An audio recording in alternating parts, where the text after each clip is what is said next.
Hello everyone, तो आज की एक छोटी सी वीडियो में बहुत सारी अपडेट्स आप सभी के लिए लेकर आए हैं। जो भी लोग जेई 2022 देना चाह रहे हैं, एक तो आप सभी को पता होगा कि जेई मेंस की जो डेट है रिवाइज कर गई हैं। ऑलमोस्ट हमको 2 मंथ का एक फिर से एक नया गैप मिल गया है, तो हम अपनी प्रिपरेशन और अच्छे से कर सकते हैं।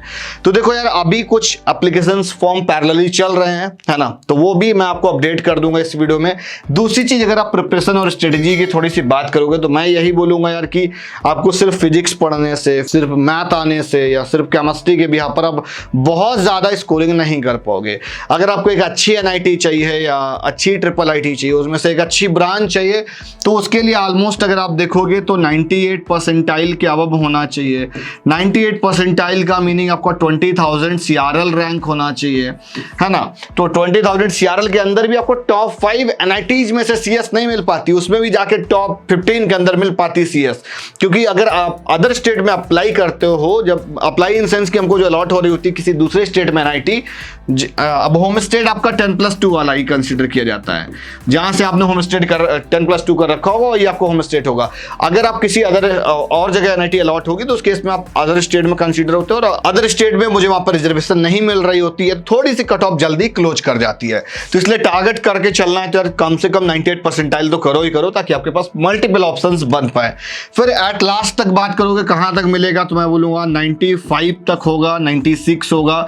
तो यहाँ पर फिर आपको अच्छे कॉलेज मिल जाते हैं प्राइवेट में, जैसे थापर है, आपका जेपी है, एलमनाटी जापुर है। एलमनाटी जापुर जैसे कि लास्ट ईयर 97 पे अप्रोक्स मिला हुआ था और मतलब अच्छी कट ऑफ गई थी। तो इस तरह से काफ़ी अच्छे इंस्टीट्यूट हैं। अगर 98 पे अगर आप इसको 99 कर दोगे तो आपको धीरू भाई अंबानी वाला मिल जाएगा। तो बहुत सारे कॉलेज है ना।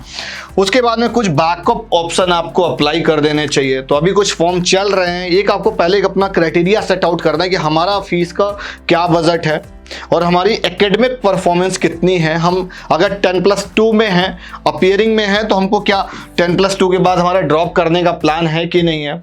अगर ड्रॉप करने का प्लान नहीं है तो फिर हमको कुछ ना कुछ सिलेक्टिव फॉर्म्स अप्लाई करने पड़ेंगे। बिकॉज मैंने ऐसा बहुत बार देखा है, बिकॉज 4 to 5 ईयर हो गया ऑलमोस्ट मुझे काउंसलिंग के ड्यूरेशन में। अगर आप देखोगे लास्ट 5 ईयर में बहुत सारे चेंजेस भी आए हैं। पूरा जेई CBSE का पैटर्न जेई में भी शिफ्ट हुआ, फिर जेई में NTA आया और देन 2 बार जेई हुआ। पहले 1 बार होता था, फिर बीच में 4 बार हुए, फिर इस बार 2 बार हो रहा है। तो ऑलमोस्ट जितने भी वेरिएशंस हैं, बहुत सारी सीट का इंक्रीमेंट हुआ, तो ऑलमोस्ट मैंने सारी चीज़ें देखी हुई हैं। तो मोस्टली होता क्या है कि हम लोगों को पता नहीं चल पाता है कि कौन सा फॉर्म अप्लाई करना चाहिए, कौन सा फॉर्म नहीं अप्लाई करना चाहिए।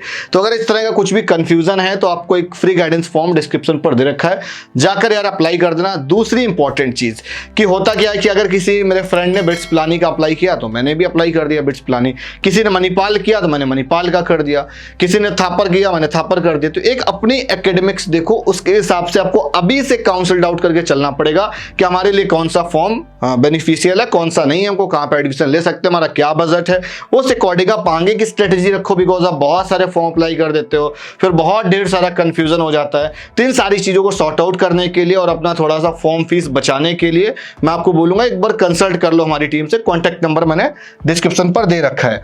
उसके बाद मैंने कुछ एप्लीकेशन फॉर्म्स वगैरह नोट कर रखे हैं, उनकी इंपॉर्टेंट डेट्स है जो कि आपके लिए काफ़ी इंपॉर्टेंट रहेंगी।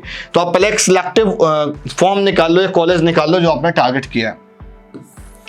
जेई मेन 2022 का जो रिवाइज डेट है, ऑलमोस्ट ये वाली जो डेट थी वो अप्रैल में थी, है ना, ये जाके जून में शिफ्ट हो गया है। तो 20 से 29 ऑफ जून तक कंटिन्यूअस आपके स्लॉट के हिसाब से यहाँ पर एग्जाम होंगे। उसके बाद में जुलाई में 21 से 30 अब जुलाई तक रहेगा एग्जाम, है ना। पूरा रेगुलर बेसिस पे एग्जाम है, उसमें शिफ्ट होंगी मॉर्निंग इवनिंग, है ना। उसके बाद में SRM जेई का फेज 2 चल रहा है। अब जो लोग SRM जाने वाले तो फेज 2 अप्लाई कर सकते हैं। अब इसका एग्जाम होम से है ना, पूरा जैसे ऑनलाइन एग्जाम होता है, आपके पास सिस्टम हो और देन प्रॉक्टर के थ्रू सारा प्रोसेस चल रहा होता है। तो SRM भी एक अच्छा रिनाउंड बॉडी है। अब अगर हम बात करें SRM के बाद आप VIT का फॉर्म भी अप्लाई कर सकते हो। जैसे मणिपाल का है तो मणिपाल का भी फेज 1 यहाँ पे होने वाला 14, 15, 16 को रहेगा। उसके बाद में एक कॉलेज और है, शिव नादर यूनिवर्सिटी, दादरी, गाजियाबाद। तो शिव नादर का अगर बात करोगे तो थोड़ी सी डेट एक्सटेंड कर गई है, 15 मई तक ये फेज वाइज रखते हैं ये लोग भी। तो इसका भी फॉर्म आप अप्लाई कर सकते हैं। 20 मई को इनका एग्जाम होगा, वो भी एग्जाम इनका ऑनलाइन रहता है, तो आप लोग चाहें तो अप्लाई कर सकते हैं। एवरेज प्लेसमेंट अगर आप देखोगे 7 to 8 LPA के अप्रोक्स आप बोल सकते हो। उसके जेपी का, तो जेपी का भी एक वेबसाइट पे एक छोटी सी नोटिफिकेशन आई हुई है, 9 अप्रैल के बाद ये लोग भी अपना पूरा शेड्यूल वगैरह दे देंगे। उसके बाद में अगर थोड़ी सी हम बात करें एलएमएनआईटी जयपुर की, तो उन्होंने भी प्री रजिस्ट्रेशन स्टार्ट कर दिए हैं। उसके बाद में थापर यूनिवर्सिटी पटियाला पर एक कंप्लीट बने वीडियो बना दी है। इसी तरीके से वीडियोज की अपडेट्स पाने के लिए चैनल को सब्सक्राइब करो। और आपको आगे की भी काउंसलिंग करनी है, जे के एग्जाम दोगे, बहुत सारी प्रॉब्लम्स आएंगी, तो आप हमारी टीम से और मेरे से आप कंसल्ट कर सकते हैं। Bye bye.